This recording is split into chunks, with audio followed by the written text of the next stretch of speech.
चलो यह कड़ी में हम सब पहुँच गेल छी Hare Krishna surgical and medical store पर, जे कि बेता में स्थित छथि और विगत बहुत वर्ष अपन ई कार्यरत छथि, एहि फील्ड में अपन सेवा दऽ रहल छथिन जनता के।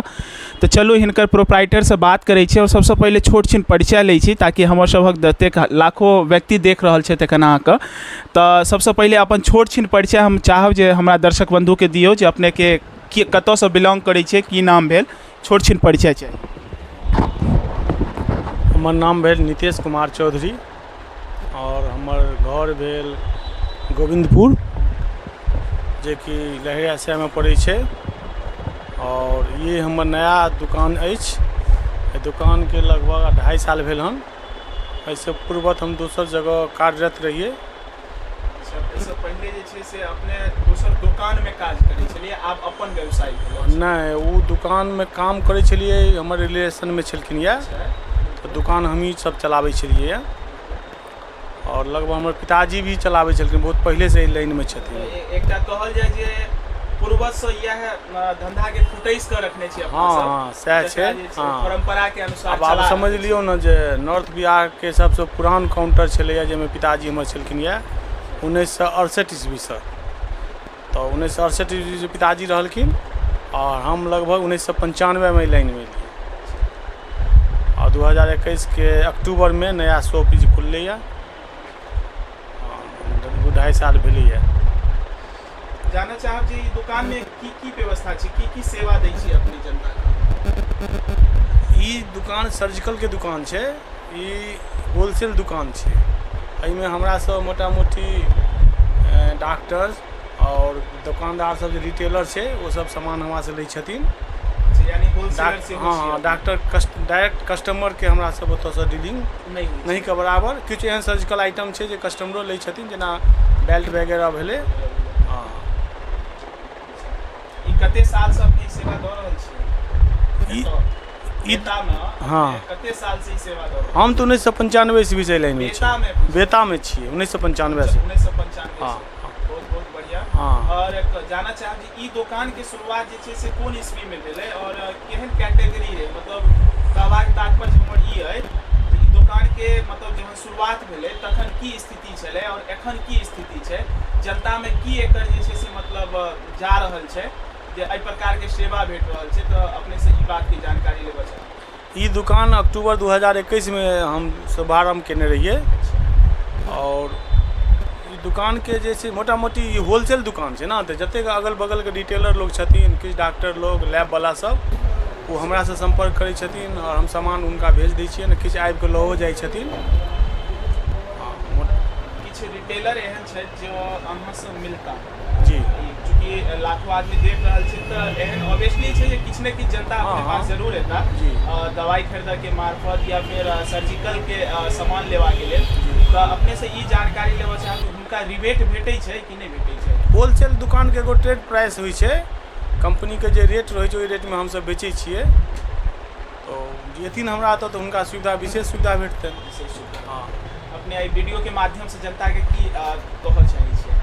एहि वीडियो के माध्यम से कहऽ चाहै छियै जे अगर अहाँ कतौ कार्यरत रहिए पहले और खुद अगर मने अपन दुकान खोलऽ चाहै छियै, तो अहाँ सीख कऽ अहाँ खोलि सकै छी और अपन व्यवसाय के चला सकै छियै। और किछु आदमी के एहिमे रोजगारो अहाँ दऽ सकै छियै, चूँकि होलसेल दुकान छै। किछु आदमी के एहिमे रोजगारो अहाँ दऽ सकै छियै, हुनको मानि लिअ एहिमे कार्यरत राखि सकै छियै। दुकान पर एवा के लेल अगर केओ आबऽ चाहे छथिन तो कोना कोना एथिन? मान लिअ लहेरियासराय स्टेशन हम उतरलिए, तो लहेरियासराय स्टेशन से अहाँ के दुकान पर एवा के लेल हमरा कतऽ आबऽ पड़तै, की करबाक पड़तै? लहेरियासराय स्टेशन से अहाँ के बाइक से एबै तहन तो सीधा बेता चौक अबियौ। हमरा दुकान से 20-25 कदम दक्षिण में बजरंगबली मंदिर छनि, बजरंगबली के मंदिर छनि। बेता हनुमान मंदिर। हाँ, बेता हनुमान मंदिर। और 25-30 कदम आगे यहाँ उत्तर साइड जेबै तो कमल फूल छै। और ओहिसे थोड़े आगे जेबै तो दुर्गा मंदिर छै। तो मेन रोड पर छै। और हमर दुकान जे छै माँ भगवती नर्सिंग होम छनि, डॉक्टर गणेश नारायण झा, डॉक्टर रेणु झा के बिल्डिंग छनि। ओहि बिल्डिंग में हमर दुकान ओहि कम्प्लेक्स में अंदर में छै। तो आगा से हुनकर एक रिटेल काउंटर छनि, सुमन मेडिकल हॉल, ओकरा 5 में हमर दुकान अछि। जनता से गुजारिश जे अपने जो ई वीडियो देख रहल छी और किनको हिनका से संपर्क करवा के हुए तो वीडियो पर नीचा में मोबाइल नंबर हिनकर चल रहा है, हिनकर दुकानक नाम चल रहा है, तो अपने अहू के मार्फत दुकान पर प्रवेश कर सकै छी। और मैथिली मस्ती के नाम कहबे तो हमरा नहीं बुझाइए जे मतलब कम नहीं करता, जे हिनकर रिबेट प्राइस है तहू में बेसी कम करता। तो अपने सबसे आग्रह नहीं पूर्ण विश्वास है जे अपने एक बेर हिनका सेवा के मौका दियो ना, एक बेर आबी और एक बेर पधार के जे से सेवा के मौका दऽ के देखियो, ताकि अपन वाक्य पर अपन, चूँकि मैथिली में एक कहावत है जे बात और बाप एक होइ छै, तो हम सब जे बात बजै छियै ओ बात के कऽ के निभाबै छियै। तो एक बेर हमरा सबक सेवा के मौका दिअ और आओ एही वीडियो में आगू देखाबी अहाँके हिनक पुत्र छथिन तुषार भैया छथि हमर, जे हमर सबक सहपाठी छथि और हिनको से बात करै छी जे ई कहिया से की योगदान छै एहि दुकान में हिनकर, और ये दुकान के कई तरह से चला रहल छथिन सुचारू ढंग से। तो वीडियो में बनल रही और जो वीडियो अपने सबके नीक लागे। पहले तुषार भैया अपने के स्वागत है इस मैथिली मस्ती चैनल पर। जी नमस्कार। जी बहुत बहुत धन्यवाद। अपने से चाहब जे हमर जनता जे लाखों आदमी एखन अहाँके देख रहल छै हुनका एकटा छोट छिन परिचय दऽ दियौ ताकि अहाँके चिन्ह सकै बढ़िया जगह अपन परिचय बतायल जाए। पहले तो सब गोटा के नमस्कार। हमर नाम है तुषार कुमार चौधरी और हम गोविंदपुर से हमहूँ बिलोंग करै छी और अहाँ तो बाकी परिचित हो चुकल छी बाकी चीज से बस।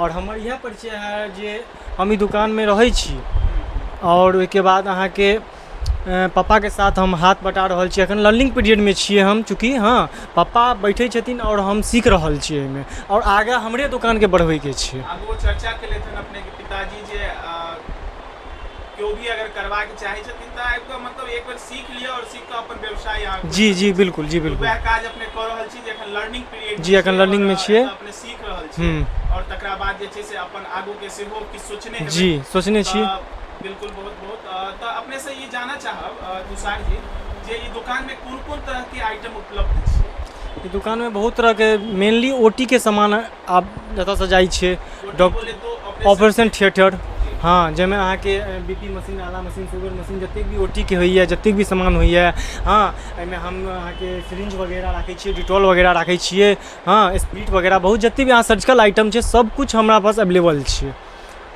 ठीक छै। और एकरा बढ़ा रहल छियै और कोशिश रहते जे और ज़्यादा एकरा इम्प्रूव करिए अपना आप के, अपन दुकान के आगे लो चलिए, मेहनत करिए और बस अहाँ सबके सहयोग चाहिए।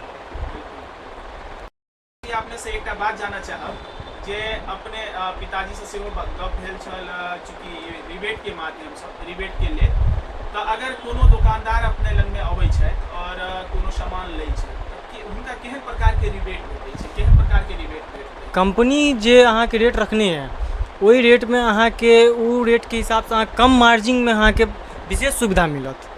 जतेक भऽ सके हमरा से कंपनी के रेट के हिसाब से अहाँ के सुविधा देल जायत। हम जनता से गुजारिश करबे जो अपने ई मैथिली मस्ती चैनल अगर फेसबुक माध्यम से अहाँ के मोबाइल पर एखन चल रहा है तो फॉलो कर दिए मैथिली मस्ती चैनल को, और जो यूट्यूब माध्यम से वीडियो अपने लग पहुँचल है तो मैथिली मस्ती MMC चैनल को एक बार सब्सक्राइब कर देवे ताकि हमारे सबक मनोबल बढ़े और अहाँ सबक एहने नीक वीडियो लऽ कऽ अबैत रही। तो जय मिथिला, जय मैथिली, जय जानी।